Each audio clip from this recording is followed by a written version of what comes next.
Now, obviously, speed matters. Size helps.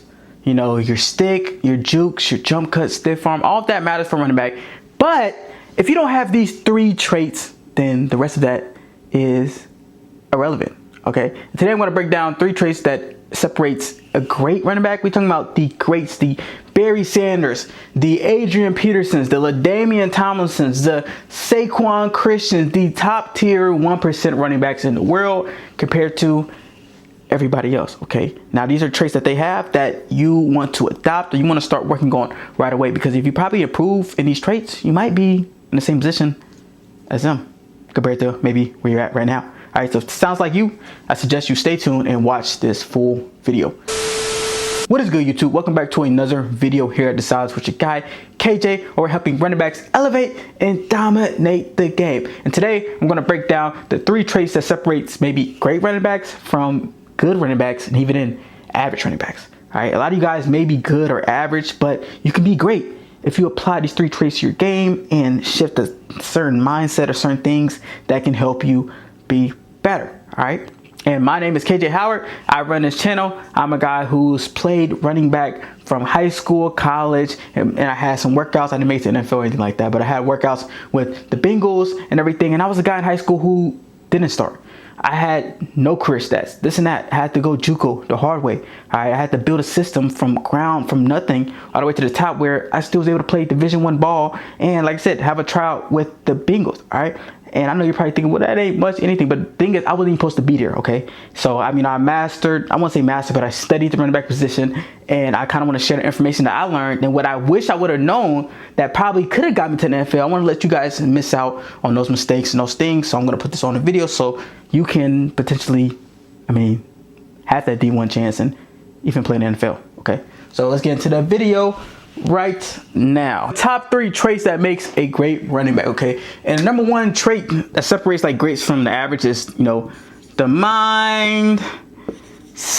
Okay, and it's different things with the mindset. I know you guys hear me talk about the mindset all the time. All right, once again, unpopular opinion, I think football is 80% mental and 20% physical. And I had a lot of people disagree with me, which is okay. It's perfectly fine. I'm just going to state my opinion and this and that. But a lot of guys were like, no, because you look at the guys at NFL, the best guys, they're the best athletes there. These guys got there physically. And I'm like, yeah, okay, of course. All right, you guys take the video out of context. Yes, you need some level, you need some borderline baseline of physical appearance, physical speed, this and that. But being athletic really isn't. It's not rare. Like, I mean, there's a lot of Division I teams and there's a lot of Division I athletes, and to be honest, a lot of Division I players at Division I level who even don't make the NFL, they're still great athletes. They still can run 4.4s and jump out the gym. All right, but what separates the guys who are athletic, and running 4.4 is common. It's not special. All right, running 4.5s are not special. There's a lot of great athletes out there, but separates the top guys is the mindset. Okay, it's the mindset, how they think, how they go about their day. All right, we talking about preparation. All right, preparation. All right, discipline. We're talking about mental resilience. Oh man, I wouldn't know spelling bee. Mental resilience. All right, persistence. All this stuff is all mindset.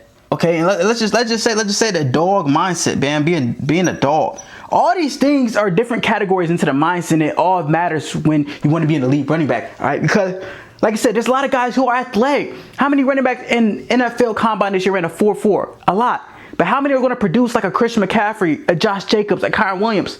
They're not. Kyron Williams ran 4.6 and he still had 1,000 yards, okay? Because he applies these things to so much more than just being an athletic guy. And that's what I want you guys to understand. Running back is a skill. The game is 80% mental. It takes discipline. It takes a lot. You have to be mentally resilient. You have to be a dog in that field. You have to have the mindset that you know how hard it is to be disciplined and consistent every day? Because how many times do you actually feel like literally almost dying in a workout? Not actually dying, but going through the hard stuff, going through pain. Like, it takes the mindset to want to get better even when you reach your goals.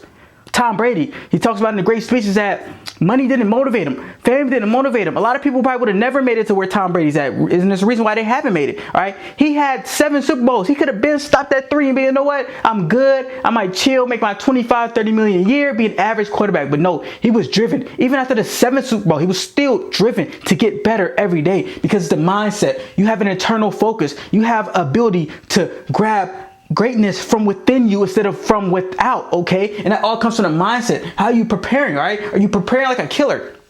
A lot of guys, they say they want to be a killer on that field, or they want to be cold-blooded. They want to be no ice in their veins. Well, ice in your veins and being able to handle pressure comes from preparation, because you put yourself through stuff. You put yourself through everything, all right? You want to be, as a running back, you don't want to be on the borderline of over preparation. You want to have so much knowledge into going to a game or going to anything that you're like, you know what, I know what's going to come. And when you have that much preparation, that's where you get confidence, okay? A lot of guys, man, like, I'm nervous, I have anxiety. The reason you have anxiety, and the reason the body, the amygdala, the part of the brain that determines fight or flight, okay, and it detects the fear or anxiety, is because deep down, you know you're unprepared, all right? And it's normal. I've had that plenty of times, and something I really struggled with, all right? But I know that when you prepare and you're ultra confident and your confidence goes up, that anxiety, that feeling where you're like, man, I don't know if I can do it, it goes down. Okay, so you got to prepare. You got to be disciplined. I already talked about that. You got to do the same thing every day. That's hard. Mentally resilient. As a running back, mentally resilient. I refuse to go down. I refuse to get tackled. I refuse to be average,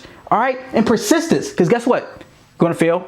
You're not going to have your 100-yard, 1,500-yard game your first season. You're probably, a lot of things not going to go right. It has to be so many things that has to go right for you to have your dream season. All right, so you're going to expect failure, but that's okay because you're persistent. Failure, it really isn't possible. Failure really isn't real. I mean, like, who determines failure? Now, let's be honest. I mean, who determines failure? Only you, if you give up. Okay, so persistence and having a dog. Okay, being a dog as, you know what? I'm him, bro. And that doesn't mean you have to be an asshole or Kobe Bryant or not to say Kobe Bryant, but Michael Jordan. You just got to be cocky and arrogant. That is not what a dog is. A lot of people think, oh, it's dogs act like I'm confident and cocky and arrogant. No, it is that it's a sum of all these things right here that makes you a dog, okay? Not just the mindset of, hey, I'm just a dog just because I think like it and just because I see maybe a Shador Sanders or somebody out there and I just like, hey, like, if they act like that, I'm acting like that. Well, Shador has a reason because he is great in all these different things. So if you're not great in all that, you can't be a dog. A dog comes from being mentally resilient, disciplined, prepared, being ready, battle tested. You're ready for it. I have so much confidence in my preparation. My mindset is elite. All right, I'm disciplined. I push my mind through mental toughness. I push my mindset through pain. So now, guess what? Anything that comes my way is nothing. I endure. I love having a challenge in front of me because I know I can get through it. When I get through it, I'll be so much better. That comes with the mindset. All right, so that's you want as a running back. You gotta have that mindset. Next is gonna be the vision and IQ of the game. All right, the vision, IQ. All right, that's big. I'm gonna square that one. Make sure you guys writing this stuff down. All right, because all that speed you got, all that power, all that athleticism, you can jump over a car like Blake Griffin. It does not matter if you don't have a vision, if you don't have the IQ of the running back position. You have to. The game, like I said, the running back position is when you get higher levels. Yes, in high school you get away with just being athletic. When you want to play D1 ball, high D1 ball, and has to be a guy who's elite. All right, you gotta have the vision and the IQ of the running back position. You have to be able to see all the holes before they happen. Okay, understanding run schemes. Understanding schemes, being able to anticipate cuts. I got that doctor's handwriting. Once again, I wasn't in no spelling bee. Anticipating cuts, all right? Being able to see the stuff before it happens. Because a lot of you guys are going out there and you're just reacting, which is cool. The running back is an instinctual position. But you just don't want to rely on reaction when you can get an advantage. If you know where cuts are coming, if you know who you're reading, you know who your third read, you know who's the free hitter in that down box, you know the guy you're going to have to make miss, you know defenders and what gaps they're playing, it makes it so much easier because yes, you're reacting, but you're also anticipating. So now you see it better. So now you're playing even faster. Now you're a step ahead rather than being reactive. You're being proactive, okay? You're doing stuff ahead of it. So now you're creating stuff in your own lane, okay? Being able to now also understand from being IQ and understanding vision. All right, how do you improve your vision? We need to understand the game better. You need to understand the schemes better. You need to study running backs better because you understand that your eyes will be able to see because vision is all the brain. I mean, it's eyes being able to see, but your brain has to be able to process what it's seeing. You can't have vision if you honestly don't know what you're doing. All right, it's just impossible. I mean, think about it. How can I know where I'm going? It's like driving, all right? If you're driving somewhere, you don't know what you're going, how can you ever get to where you want to be? All right, same thing as a running back. If I don't know what the scheme is, I don't know who I'm reading, I don't know where I'm hitting it, how can you have elite vision? Okay, you're just reacting. Yeah, you might have reacted, but guess what? You might have reacted to fool's gold. You might have reacted to what the defenders wanted you to do because there's an unblocked defender over there. They're like, hey, it looks good, but guess what? That safety is coming down the box and when he's rolling down, okay? And you didn't know that because you don't understand the IQ of the position. And there's, okay, once you do that, now we get to advantage, we get to leverages. Okay, leverages and attacking leverages. Because this is what really can set you up to be able to make any guys miss. Because being able to make guys miss and being able to be an elite, it doesn't have to do nothing with speed. Attacking leverage doesn't have to do nothing with speed. And this is something I learned from the wide receiver position that I love so much. I'm so thankful I play wide receiver at Ohio because you understand this, but I don't really hear it talked about as a running back position. Okay, and you ever wonder like why these receivers? There's some receivers who aren't the most athletic dudes. They're like Puka Nakuas. There's certain guys who might not be. Muhammad Sanu, he was one of them. They're not the most athletic dudes, but they were always getting open, always creating separation. And running back, making guys miss and creating separation has similar principles, okay? It's slightly different, but the thing is, you do want the defender to not be on you, okay? So when you understand attacking leverages, which comes to the IQ, how do you understand how to attack somebody's leverage? How do you understand how to stem a defender if he has inside leverage so he doesn't get you inside out and you give yourself a two-way go, all right? How do you know if the defender's head up? How do I know how I'm going to exactly make him miss? Or if a defender's outside leverage, but I'm trying to get outside of him, how do I bait him into letting me get outside without me having to run east and west and possibly get tackled? It's influence, okay? So when you understand how to attack leverages, you're understanding the leverage of defenses and understanding what the defense is trying to do, it makes it easier to make guys miss. You're able to be able to break guys down where it's like, man, how's this dude break? How's this dude get so many yards? He runs a 4.7. All right, he isn't the biggest dude, he's 195 pounds, but guess what? He has vision, he understands the scheme, anticipate cuts. So that 4.7, guess what? It gets used right away because he's not guessing, he's not taking any wrong steps, he's not doing anything wrong, any of that. He understands the leverage, he understands to attack defenders, and that's how you make guys miss. Being to influence defenders, attacking leverage, doing all of that, that will actually make you miss. So for example, all right, if you're running back, and everybody's had a situation where maybe you're running up the sideline, or maybe you're about to, and a safety has you, and he has slightly inside leverage. He isn't head up, he has slightly inside leverage. And if you're just a guy who always ran, which no problem, is probably what you were taught, just to run down the sideline, numbers, hash, numbers, sideline, which is cool, but how many times you guys get tripped up? All right, and what a better way is, if you have a guy who's inside out of you, you want to attack his leverage. So if you just run straight to the sideline, well, guess what? He's going to run with you. And the thing is, he has an angle. Okay, unless you're CJ2K, you're probably not outrunning him. All right, especially if you're playing high level ball and these safeties, they're freak athletes, bro, because they got to do everything you do but backwards. All right, so they're really good athletes. But in a way, to you to not have to do that, if you know you're not the fastest dude, you attack his leverage. So instead of just running down that sideline, I but I attack his outside shoulder where I look like I'm running at him. I go and I sell him a quick dream and get upfield. What that does, it pauses his feet. He's going to stop his feet no matter what, because when defenders, it's just human nature is that when somebody attacks you, for instance, if you were right next to me and I just did this to you, you will move, right? It's just natural human instincts. We're a fear-driven creature. We're always projecting. We're trying to keep our body safe. We're always seeing any threats. So in that position, you attacking that defender, that safety sees you as a threat. So his body's going to react. Even if he doesn't want to, he's going to do it. Because defenders don't like to get attacked. They like to attack due to attacking. But when they feel like they're getting attacked, well, guess what? They're like, oh, they're going to stop their feet. And that slight stop is going to help you be able to get down the sideline. And guess what? Now you probably going to score now because you slowed him down. Instead, if you just try to beat him on an angle, he's in attack mode, which he likes, and he's taught this in indie drill all day, inside out, inside hip. He's going to track you and he's going to make the tackle. All right, they practice that every day. So little stuff like that is all IQ, that's vision. Like you probably never heard of them like that. All right, and that's a lot of things that I'm teaching with my guys in my program and my coaching program, and that these guys they're hitting next level. Because if you don't understand this stuff right here, how can you really hit that next level?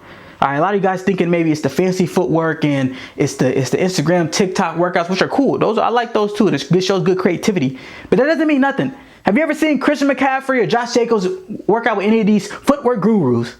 Like, be real. A lot of guys who are working out with these footwork gurus are maybe young guys who we don't know the game and understand what's going on, or just maybe the running backs who are just average. To be honest, I mean, I don't see too many elite guys training with the elite guys, all right, like the top guys. Like most of these guys are working with guys who are doing the most basic stuff, but they're mastering the basic cuts. They're mastering their vision, their IQ. They understand how to attack leverage. They're working with NFL coaches that understand that stuff too, and they're attacking the leverage. So if you're running back, then that's the one thing I'm teaching with my guys is that, hey, learn these leverages, learn how to use this, because when you get on the field and you start putting that into work, you're gonna make guys miss. Okay, so that's another thing, bro.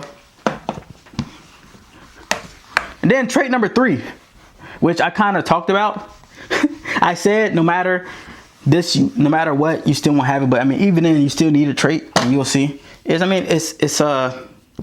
acceleration. This is the third thing that marks a great back. Sorry. So far we have mindset, the whole mindset, preparation, discipline, all of that. We had understanding the IQ of the game, vision, being able to attack leverage. That is just big just for you to be elite. This separates the greats and the average. And the last one is acceleration. I'm not talking speed, because anybody can have speed. You could be a guy who can have speed but have poor acceleration, which will make it be hard for you to be a great running back. I'm talking 0 to 60. Being able to hit your top end speed fast.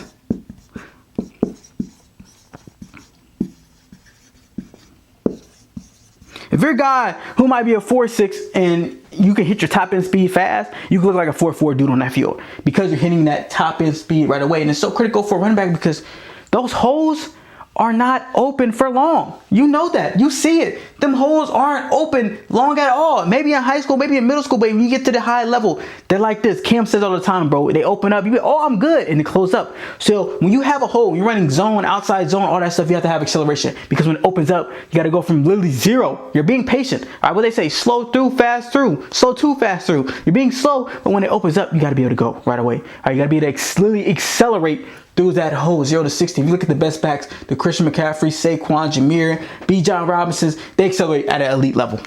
All right, you have to be able to do it.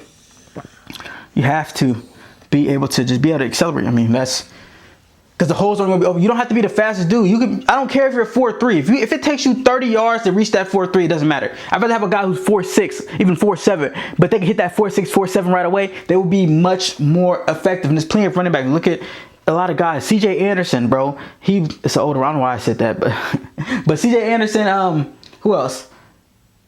Bucky Irvin. Bucky Irvin isn't the fastest dude, but he can accelerate right away, so it gives an illusion that he's super quick. Okay, running backs like that. Josh Jacobs, he runs a 4.6, but he plays like he's 4.4 because he's super quick twitch and he's super fast. Like, not really super fast, but super. He accelerates super fast. That's what I was say. All right, so that's important. And then that's a bonus, man, because I love you guys, bro. All right, that's a bonus, man. So make sure you write this down. Is body control. And really contact balance. Let's say contact balance. All right. So the last trait, a bonus trait that really I've noticed a lot of times that separates really great running backs, is just the ability to be able to stay in control. And I mean, contact balance, yeah, like breaking tackles and all that. But even then, I mean, out your cuts.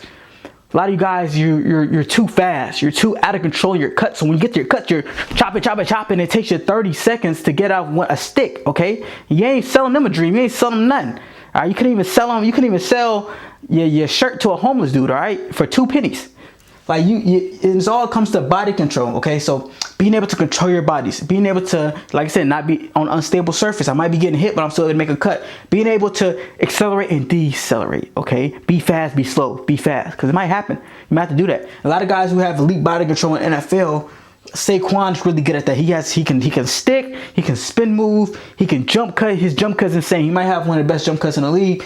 He jump cuts and accelerates through the hole. Okay, so he has acceleration, he has the body control. He's in open field, he's running full speed. He can boom, cut like it's nothing and lose no speed. All right, so body control is really good. And you can just train that just by contact balance. I mean, just training your contact balance, working on a lot of things like that. And then obviously, like working on deceleration is going out there and training at full speed and training in practice and running hard in practice to get your body used to being able to accelerate and decelerate. Okay, those are great things that will help you be able to have great body control on top of lifting weights. I mean, you can create good deceleration things, because deceleration comes from your hamstrings. I think, yeah, I want to say like your hamstrings, and all of that kind of helps you decelerate. And when you're in the weight room and you're doing a lot of explosive movements, you're doing a lot of power cleans, you're doing a lot of lunges, you're doing a lot of box step ups, those help you with your muscles to be able to cut, plant, and be able to decelerate. Okay, so doing stuff like that. All right, so here are 3 traits, plus a bonus, really 4 traits that separates the average running backs from the elites. Okay, so if you're running back, you may feel like you're average, you may feel like you're good,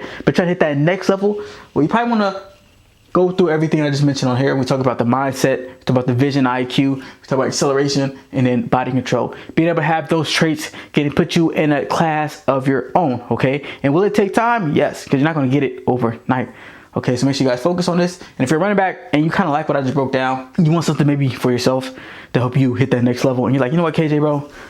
I feel like, you know, you can transform my running back ability, and because what I do, a lot of these traits I just listed, we put these in a package for our guys. So they're focusing on stuff that actually matters compared to, you know, focusing on stuff that, you know, doesn't really matter that much. We focus on Pareto principle, 80-20 rule. We focus on the 20% that gives 80% result. All right, so focusing exactly on these things to help these guys become elite. All right, that sounds like you, and it's something you're interested in. You could book a free strategy call down below. All right, where I can give you some advice, kind of help you, you know, see what if we can help you or not. 'Cause we might be able to help you, we might not. I mean, I don't know, but if we can, though, we definitely can see it, and we can see if you're a good fit for our program. Because it's a selective group. We don't accept everybody. You gotta be a dog. You gotta be somebody who's serious. All right, you can't BS this program because it's only gonna work if you put the work in. All right, I can give you everything. I give you all the stuff right here. This video, I give you everything. But if you're lazy and you don't do it and you don't apply what you're supposed to do, then it never will work. All right, so if that sounds like you, definitely book a free strategy call down below. See if we help you out. But I mean, this is all I got for you guys. Hey, I'll see you next time.